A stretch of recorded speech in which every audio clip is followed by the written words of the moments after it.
Letting go isn't the end. It's where the sacred self begins to emerge. Carl Jung. Letting someone go isn't about ending love. It's about entering a deeper, more intimate relationship with yourself. Beneath the aching silence, the loneliness, and the chaos of separation lies a spiritual portal, a doorway into your soul's transformation. Carl Jung called this journey the descent into the underworld, a psychological and spiritual death that doesn't destroy you, but reveals who you were always meant to be. This video is that descent. It's the shadowed road most avoid. But if you're ready, if you're broken open and tired of pretending you're fine, this is your path home. Part 1. The shock of letting go, a spiritual earthquake. Letting go isn't just something that happens out there. It's a psychological explosion that tears through your inner world. In Jung's depth psychology, releasing someone you loved is not a surface-level event. It's the demolition of a psychological identity you built around that person. The pain that follows? That's the ego collapsing. It's the mask, your persona, shattering. The version of yourself you were with them, the roles you played, the fantasies you attached, are all being pulled out from under you.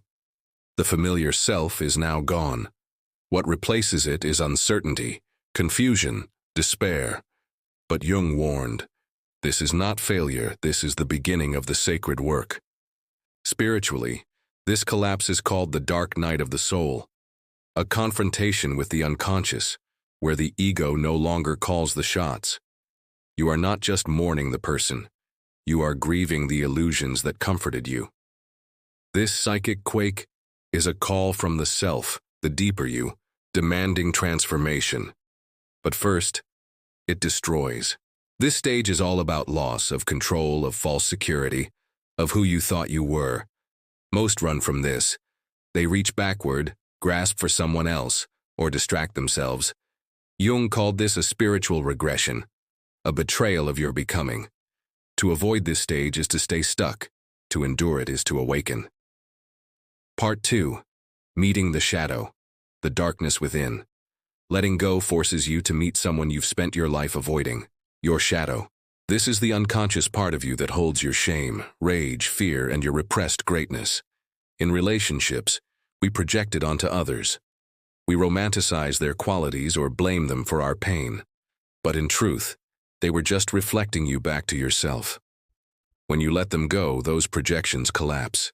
You are left alone, with yourself. That's why heartbreak feels unbearable. Not because they left, but because now there's no distraction from the parts of you that need healing. The shadow emerges violently. Grief, jealousy, shame, rage, fantasies, despair. This is the soul crying out for integration. Jung said this is the hero's descent into the abyss, not to be destroyed, but to retrieve the forgotten fragments of your soul. But many resist.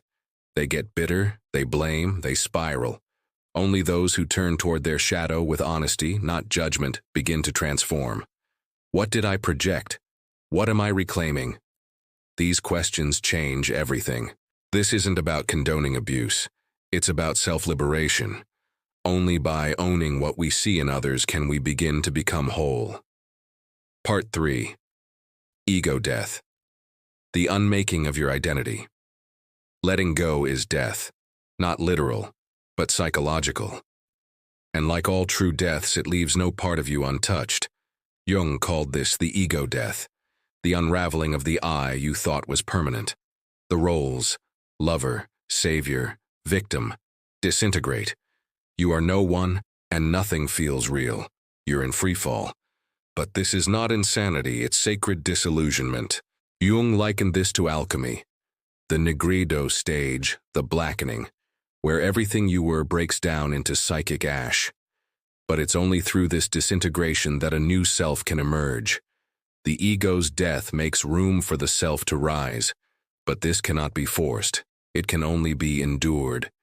Your pain, your confusion, your existential questions, they are sacred. They are the fires that refine you. What dies here? The needy self, the performative self, the version of you built on validation. What remains? The real, the eternal. Part 4. Individuation, the birth of the true self. Once the old self has died, the real journey begins. Jung called this individuation the process of becoming your true self, not the self shaped by culture, family, or ego, but the authentic being that always lived inside you. This stage begins in silence. It demands solitude. The temptation to fill the void is intense, but healing means resisting quick fixes. Instead of seeking someone to complete you, you start asking, what do I value? Who am I when no one's watching? You withdraw projections. You leave social scripts behind. You stop needing to be needed and start becoming who you were meant to be. You begin to dream, to create, to listen. Your energy, once tied up in obsession, returns to you.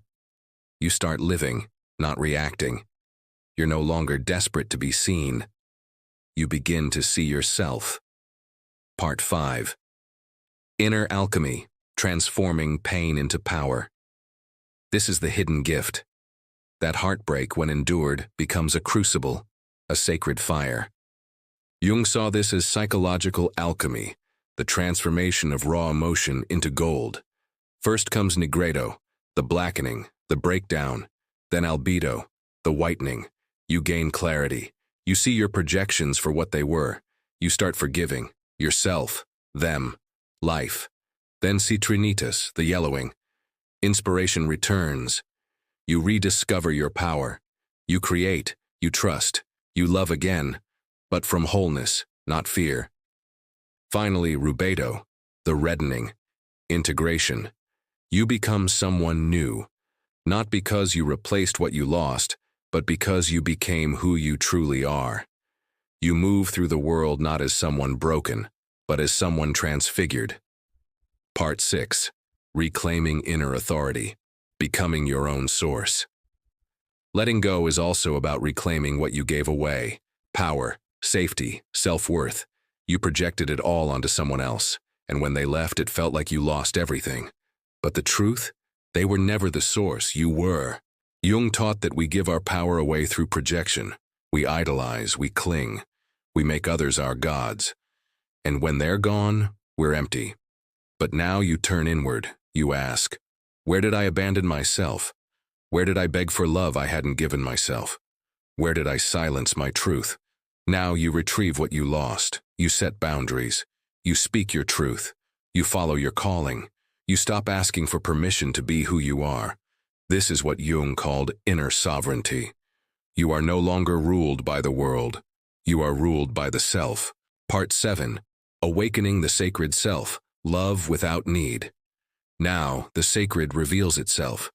You've let go. You've descended. You've died. You've integrated. And now, what emerges isn't just a better version of you. It's the deepest truth of who you are. Jung called this the self with a capital S. It is not the ego. It is your soul's divine center. And it's been waiting for this moment. Here, love is no longer something you get from another. It's a state you embody. You feel peace. Not because everything's fixed, but because you are finally aligned. You're not chasing, clinging, or performing. You're flowing. You are love. This isn't enlightenment. It's a sacred relationship with your soul. It deepens with devotion, humility, and trust.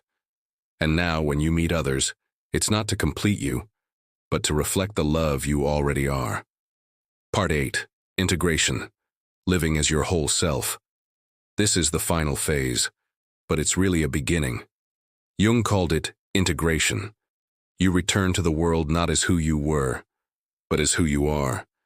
You bring your wisdom with you. You embody the journey. You forgive. You let go of needing closure. You honor the past, but you don't live there.